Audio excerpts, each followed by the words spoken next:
too politically right to read, some people think it's too politically left to read. But it's a popular magazine and it covers a lot of issues. There is a magazine very much like it in India called The Week.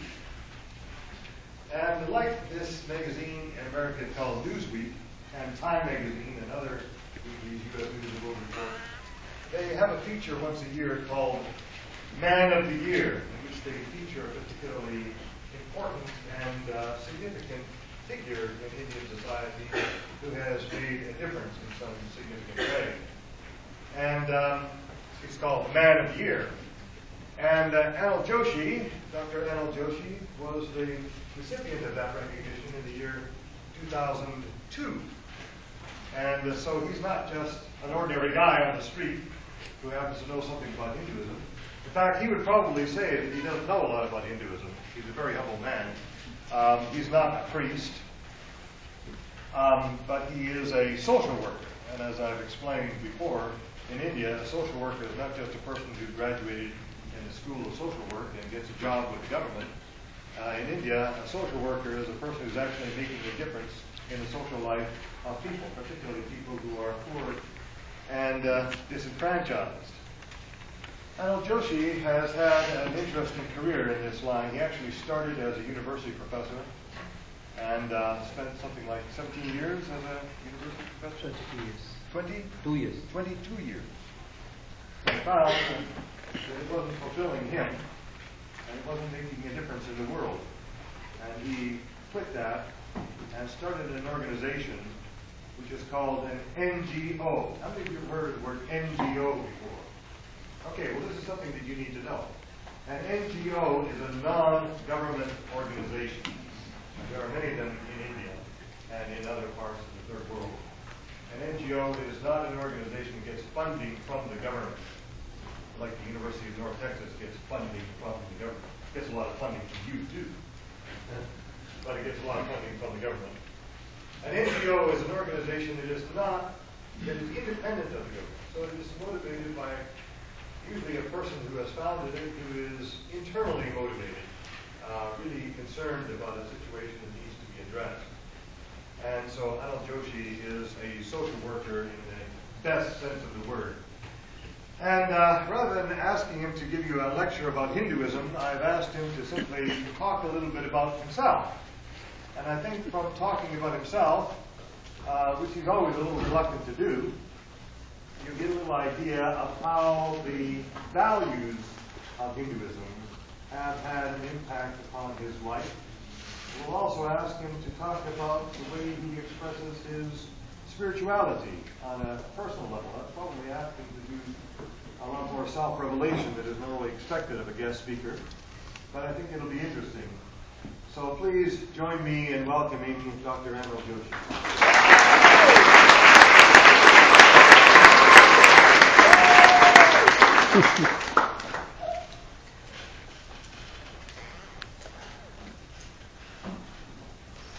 He has introduced me. And, because in Hinduism we begin only with mantras, and I would read Puma. Ya Devi Sarvabhuteshu Sarvabhutena Namaskastita Namastasya Namastasya Namastasya Namo Namo Om Vande Vedantaya Patvadarika Sarshar Shamah Yogi Chittam Antam Kitab Manisa Munihans Savyam Sanaman Sari Pratim Parantam Bhavanam Vitum Natinekam Hemapanam Gosharam Goshitam Koti Kamiya Kisor Murti Murti Manohara Bhajanas. Religion is a very important, but in Hindu philosophy, religion is a tool to serve the humanity. Of course, there are many religions in the world, but ultimately they have only one principle, that it's a tool. Unfortunately, the religion is used to identify differently. Today, we identify ourselves, I'm a Hindu, somebody says, I'm a Christian, somebody says, I'm a Jew, and so on. But truly, the religion is a tool, has always been a tool to serve the community. Of course, in a course of time, we identify ourselves differently. I have come from a religion, and as George has introduce me as the impact of my religion. As I said in the beginning, that religion is a tool to serve the community, and so was the case which we did. When I say we, I always believe that I was not able to do everything. It's a community that we work with, and that's why I identify myself with the people. We are together working, serving the community. Uh, in India, the mother is the most important, and everywhere, of course, globally too. In India, we identify our nation by saying Mother, Bharat Mata, Indian mother. I mean, we identify our nation as mother. And I have to tell you very interestingly that the mother is mother is absolutely complete because it is identified with a number called 9. And 9 is a complete number. 9 is to 2, 18, 8 plus 1, 9, 9 to 3, 9, 27, 2 plus 7, 9. It becomes 9 all time we multiply. We have 9 openings. So the 9 is a complete number. And we had 9 goddesses in our country. And we worship, we begin whatever we do by worshipping these goddesses. And we say, as mother take the pain for the children, what we should learn from the mother is to serve the community. That's the lesson that our religion gives to us. And so the others, of course. I have been able to I have been reading other religions too, because you must learn what the others do say. And ultimately, I have realized that every religion, I believe, and I have learned that it's a tool to serve the community. It's been different that we have not been following religion the way it should have been, unfortunately. To me, as I said, the mother, you have 5 fingers. You cannot say which finger is not important. All fingers are important. Well, thumb works, of course, but if somebody asks you which one is to be cut and where there will be less pain, no. If any of your finger is cut, there will be all time pains, as if it is a thumb or any other finger. And so is the case of the mother. Mother's children are all alike. And therefore, we believe, we work that they are all alike. And if there is any disparity, the mother responsibility spontaneously comes to take care of the one who is deprived.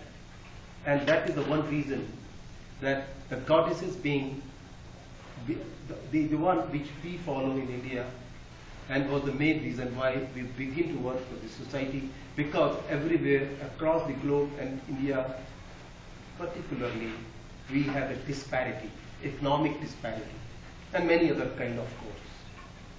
So what in India got the independence almost 64 years. We have we can identify India, of course, other places too, that rural and urban. And urban, they have by all standards everything, but the rural are very, very poor in India. And that was one reason. As the blessing of the mother, the goddesses, we begin to work for this community which is deprived, and that's why we work for the rural India. That is what we have been working with that. Another very important thing in Indian philosophy is, as I said, 9 is the complete number. We have a couple of other philosophical issues which we have been following. Incarnation. We believe that there is an incarnation. And 8.4 million type of birth we can take. Maybe an animal, a dog, and any kind of animal we can take another birth. And which of the birth you are going to take the next, when you are in a human life, here you decide which of the birth you are going to take the next. And it's how. It is, I believe that it is our religion, our philosophy has decided in a way so that the human behave well with the society they are born with. Because if you never want to be in your next incarnation any insect, so you will definitely be serving the community when you are in a human life. And that is a kind of affair that we begin with in our philosophy. You have 8.4 incarnation. If you don't do good deeds, you will definitely be ending up with some other kind of the life you will take. So this is another very important issue that Indian's philosophy says, as it decides that a human destiny is defined. All of your destiny is defined. What you are going to be in future, it is all defined. But where the deeds is defined and it can be associated with, you have, one of you will be a political minister, somebody of you will be an engineer, other can become a very good architect, and the third and fourth one will become a different kind of, your destiny is decided. But your deeds decide whether you will be a good engineer, a good politician, a good prime minister, or a good minister or a bad minister. Even we have a dacoits, they have been very good, they grabbed from the rich and gave it to the poor. They were very famous. Their destiny made them dacoits, but the deeds made them serving to the community, and they are known today. There are many prime ministers in the country we have. And everybody's destiny was to become a prime minister. But many of them became a very good prime minister, and others could not do much. So the deed, your deed decides how would you be, or your destiny is known. And we say it in, there is, in Sanskrit, we have, Kya Devi Swarabhutesu Sarvapena Sasvita Namastasya, Namastasya, Namastasya. And we give everything. Whatever we have been doing, we dedicated it to the God and the goddess. If I do a bad thing, so it is a deed which I'll have to suffer with. If I do a good thing, I'll get the reward for the same. This is what we have been in our philosophy, and we have been following the same. Unfortunately, when the development occurred, when the civilization took place, and we became more greedy. We never wanted to share things with others. And that's one reason why some people isolated from the others. The other who do not have the opportunity could not gain as compared to the others. And this grew in a different way in the society. But in Indian philosophy, we have been saying that the poorest of the poor should also be considered as a god. If you really want to pray a god, it doesn't mean an idol you pray and somebody you can't see pray. You pray a person who is very poor and deprived. You pay him whatever you can share with him. That is one philosophy that Indian has got. Similarly, we have been with the one simple principle that Indian community are living with, and it's that if we have in India, we believe that whatever it's in Muslims also, if we are earning anything, we must share it with the others. Be it is a knowledge, be it is a material or anything. It has to be shared by others. And it is simply because the one who is able to do so and the one who is unable to do so for any reason will be equal at certain point of time. Now, what is most important in Hinduism is, of course, which we say it's a universe, and it's a, well, it is defined as a global village, and truly saying that all of us has come from only one source, one stock we had, and a different. As for example, what you grow in America, you must not be growing in other parts of the world. Or what other parts are growing, you cannot grow. Similarly, it was one universe, and different climatic conditions, the culture that took place. And so the philosophy developed. But the philosophy, the culture, the science, they are not very different. They are one. The source is only one. We believe that, absolutely. And that is one reason when we want that we have to have a community which being, of course, being talked about the global community. It's really very important particularly when many things are happening around us. I do not know much about the America and other part of the world, but we definitely know in our place, and particularly in Asia, because of this disparity, many bad things are happening. You must have been reading news, you must have been coming across the terrorism and many other this kind of issues which are coming, and it's a human ultimately doing the one. But if you look into what all the reason behind, somewhere it is disparity which they are victim of. And others take advantage of the same disparity and provoke them to go into the international and the global peace activities. That is the reason why we really need that philosophy. Whenever we have been working in any of the tasks we are taking, it should not merely be taken, and it should be taken, for example, a science and a philosophy should go together. A technology and philosophy should go together. Because science makes you materialistic. It has made you materialistic. You look at the lifestyle we are all leading. The science made it, but the philosophy, if added into the science, it makes you realistic. So science and the philosophy must go together. Unfortunately, what we have been doing in the past 100 years, we are growing materialistic. And that is one reason we are definitely losing something largely among us.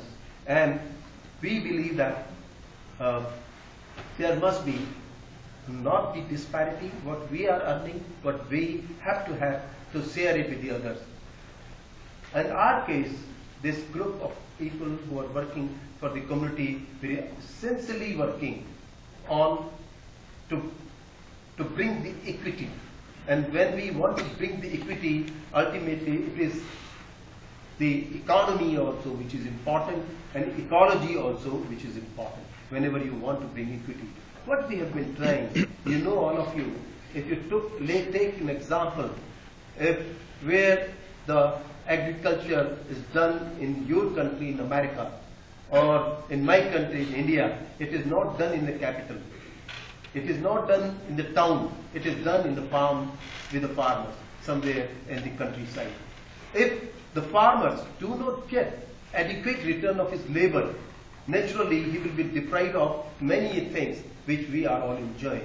And that brings the first beginning of the disparity. What we have been trying, that all resources, you look into your country, in America or another country, you must have come from. The resources are always with the rural community.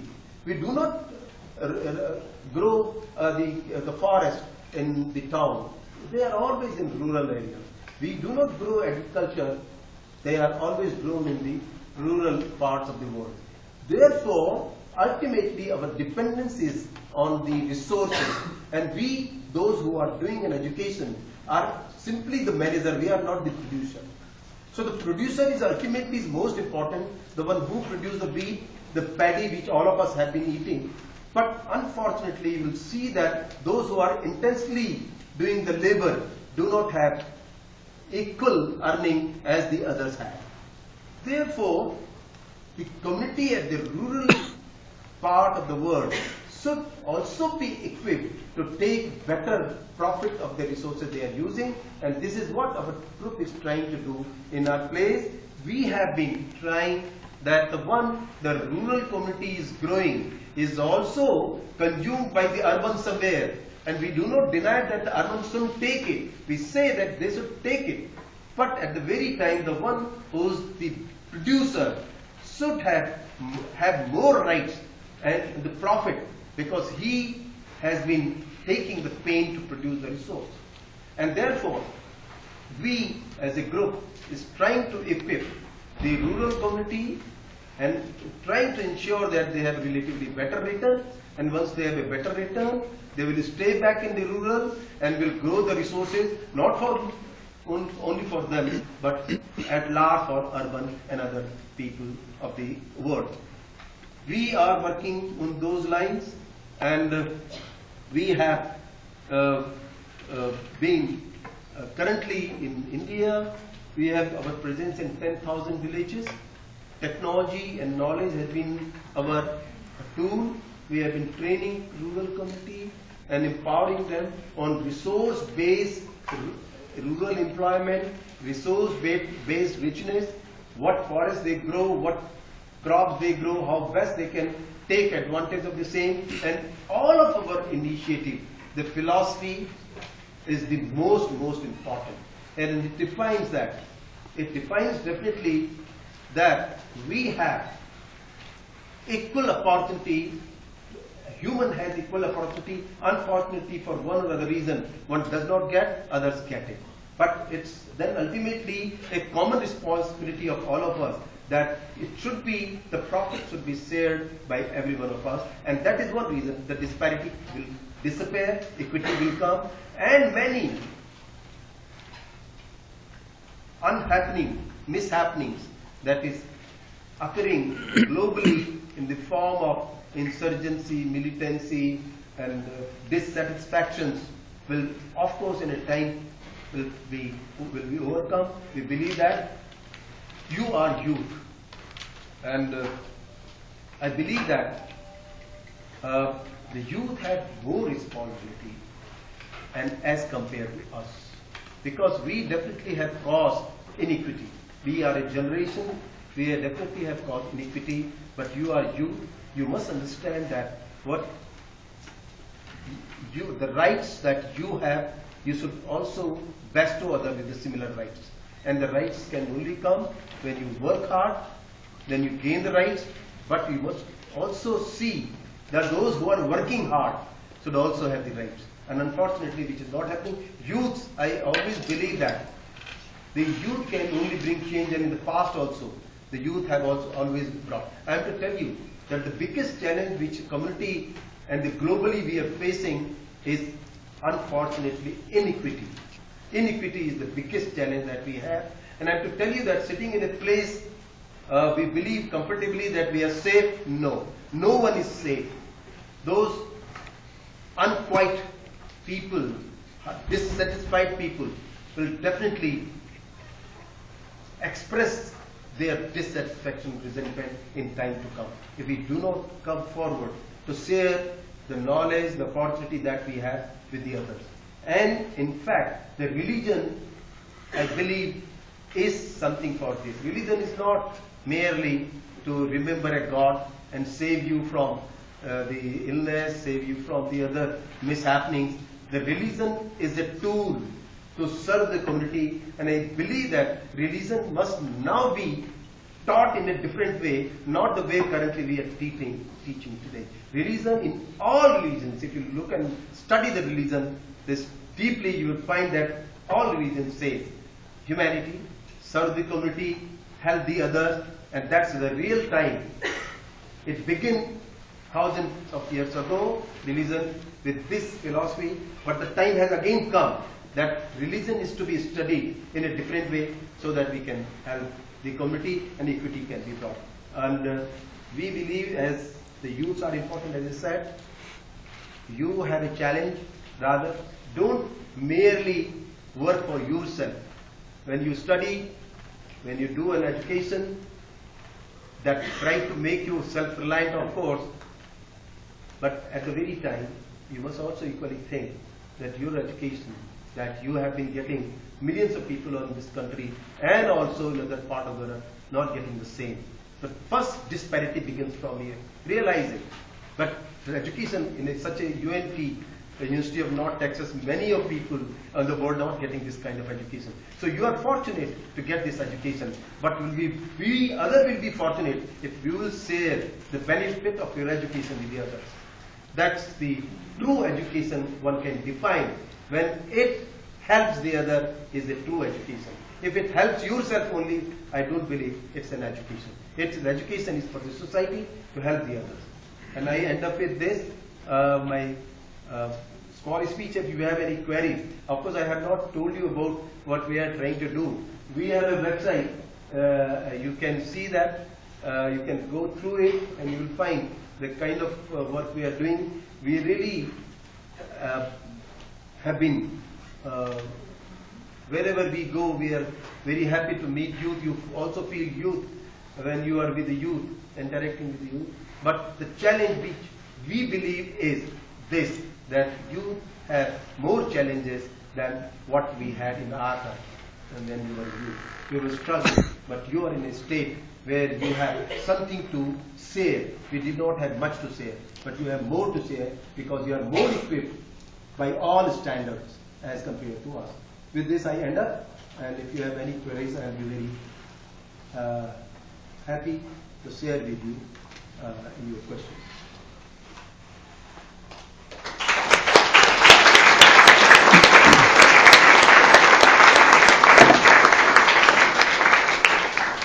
Feel free to ask a question or two. Questions can be long and can be very engaging, but it's very useful for you to ask your questions. I got questions I would like to ask Anil Joshi, but I'm going to ask you to ask one first, and maybe I'll ask mine after that.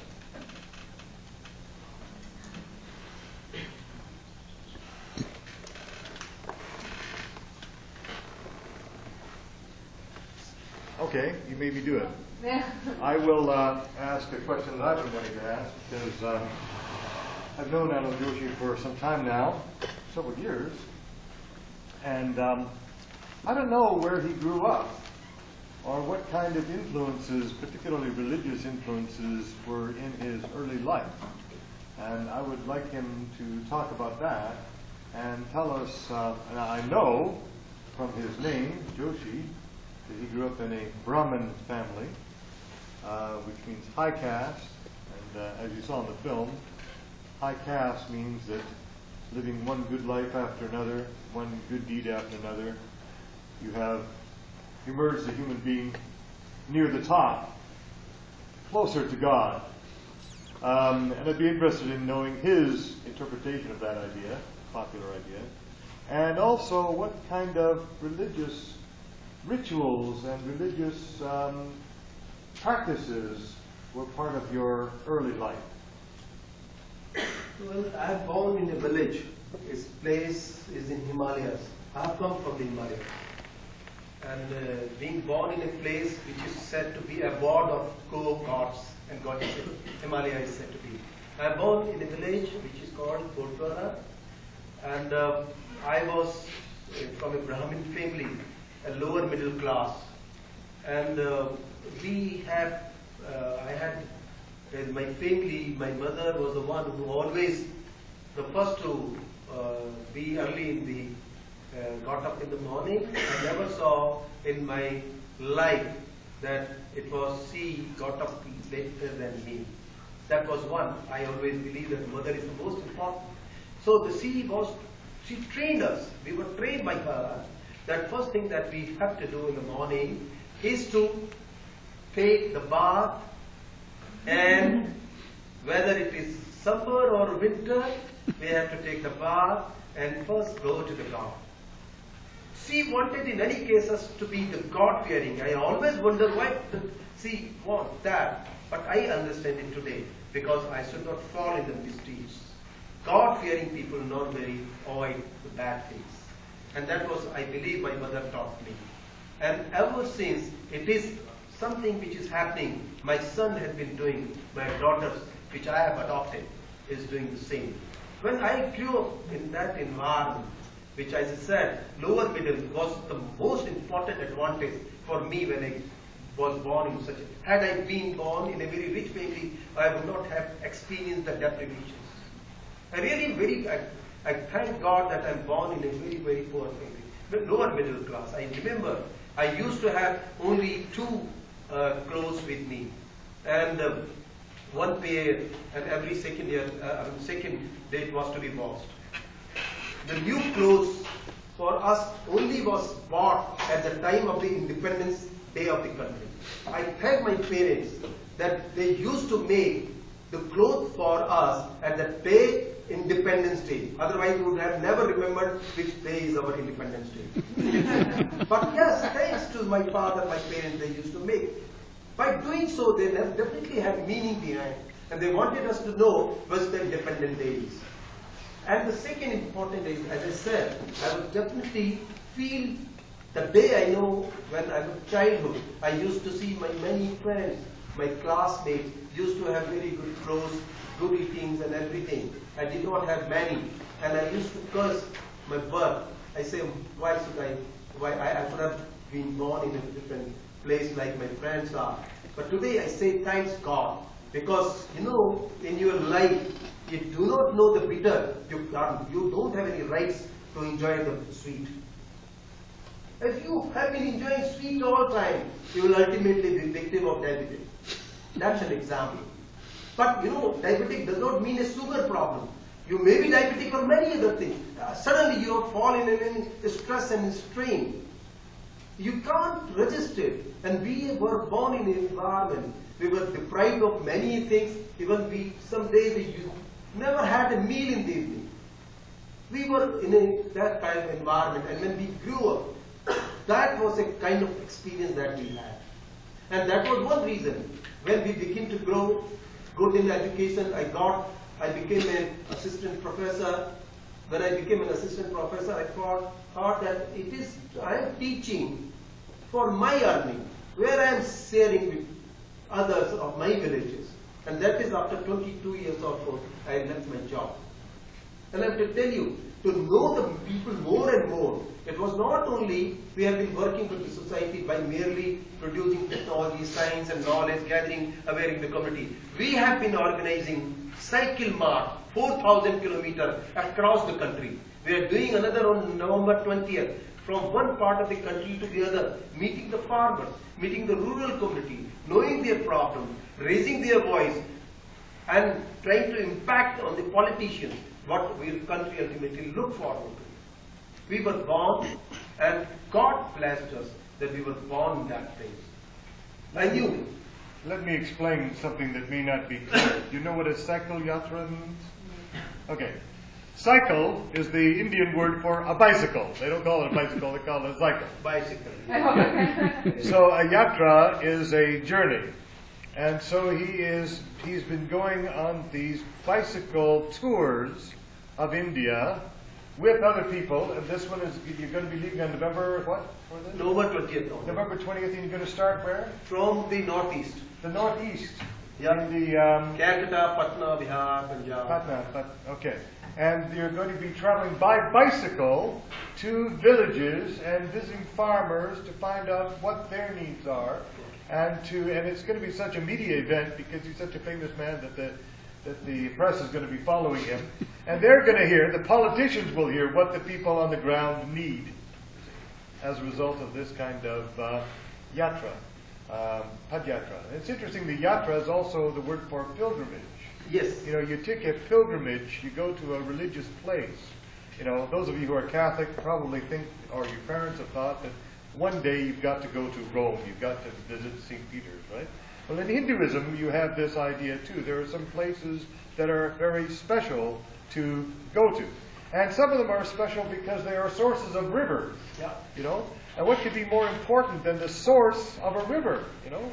Because the deity is thought to reside there at the source of the river. So this past summer I did the Char Dham Yatra, the journey to the 4 sources of the Ganges River. And each one of them has a temple. And it's considered very auspicious, very special to be able to visit all 4 of them. So what he's doing is he's appropriating this idea of a religious pilgrimage, but he's going to the people, you know? And he's finding out the people's needs, and then mediating that need through the media to the politicians who can actually address those needs.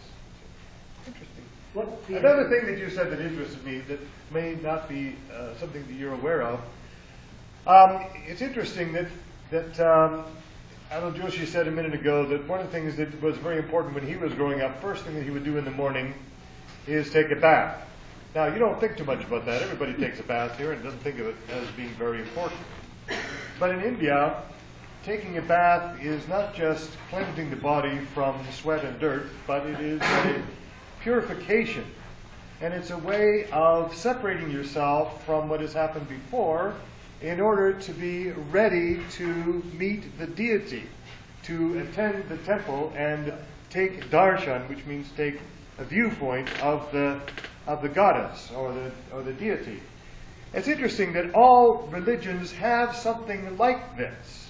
And it's interesting to me that we have in Christianity something called baptism. You know, American Baptists, Southern Baptists think that you're not really a Christian unless you've been baptized. Well, in India, the same idea occurs, but it's not something you do once in your life. It's something you do every day. And then immediately after that, you go to the temple. It's interesting to me that in my church, there's a little dish of water right at the entrance of the church. It's attached to the wall, and it's filled with holy water. And devout Anglicans who go to that church will take their middle finger and dip it in that water and then touch their forehead with it, sign of the cross. And I was told that that is a remembrance of your baptism. You see. But it's also very, very similar to what you find in Hindu temples. If I had time, I would show you slides of Hindu temples that have a huge bathing pond outside the temple, so that you take a bath in the bathing pond before you go into the temple. So it's interesting to me that Muslims also, when they go to the mosque, they wash their hands, their face, their feet 3 times before going into the prayer hall where you're meeting God. So you've got to have this sort of preparation, you see. And it's interesting that in his background, you did that first thing in the morning. So it's like, you know, Christians talk about having daily devotions. You know, you do reading from a devotional literature and you say a prayer before you do anything else in the morning. It's very similar to what you do in Hinduism. And then another point that is kind of interesting that he said that I was struck by, he said that what we do everything for God. You know, and that reminds us of what we read in the Bhagavad Gita, where Krishna says to Arjuna, whether you are eating, whether you are serving, whether you are giving something in sacrifice, do all of that as a gift for me. So it's not as though you're concerned about the reward that you're getting from a particular act. You're doing it as a gift for God. See? So your whole life is oriented towards the ultimate reality with it. Would that be correct? Yes, yes. But the only thing is that I have a couple of questions to you. You have not asked me one.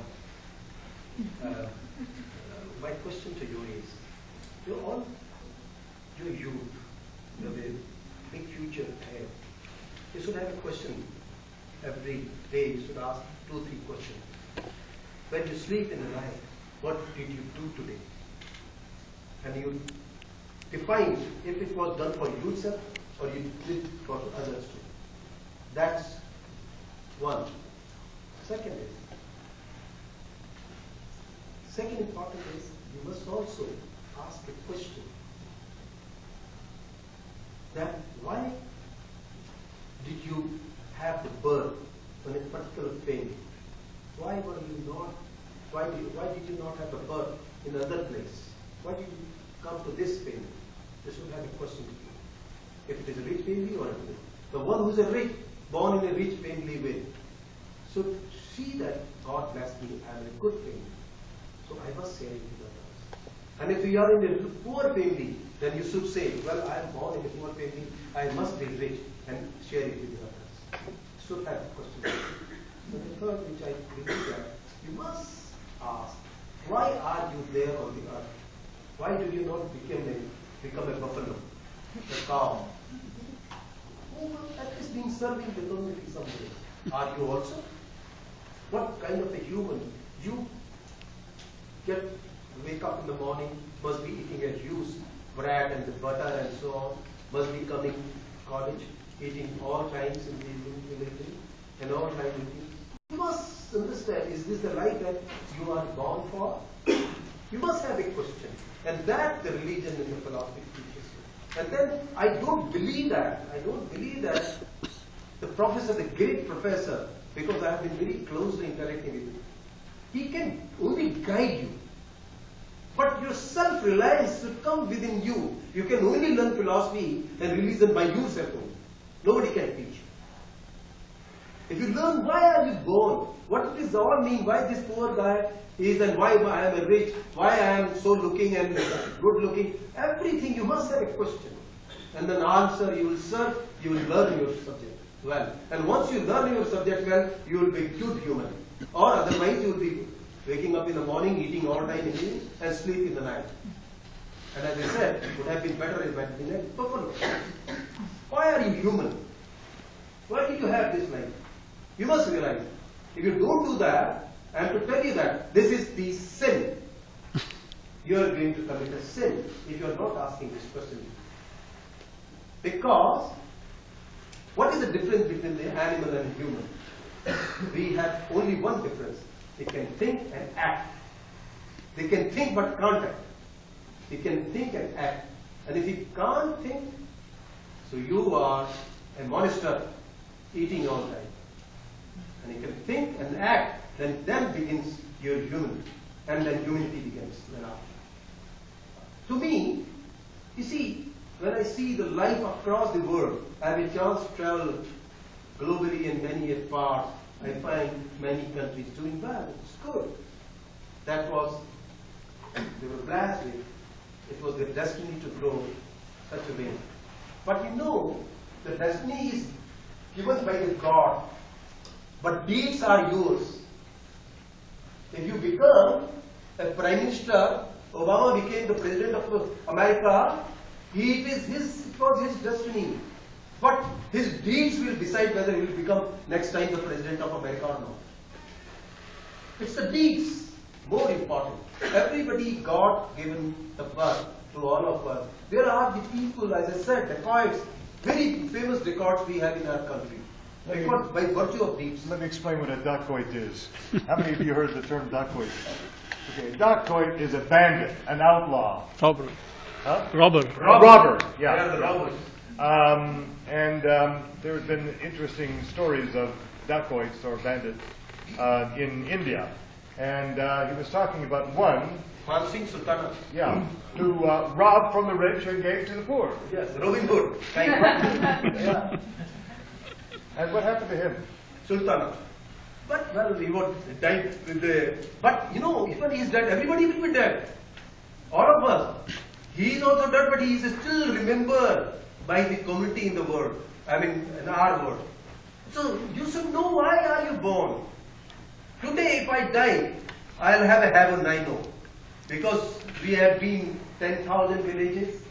We have been more than 5 lakh people. We have been have helped till now. If I die today, I'll have a heaven. Do you think you will have a heaven? And what is a heaven? You should think, what is a heaven? Why do we say there is a heaven? Because it is only to realize you, if you do not do good things, you will have a hell. Or if you do good things, you will have a heaven. Whether it is there or not, it's different. But here how the society grows, how linked with one another, each other. And I am to tell you that we were all wild, like animals. You know all of them. Society only came after that, and religion came after that. Society and religion wanted us to live in harmony.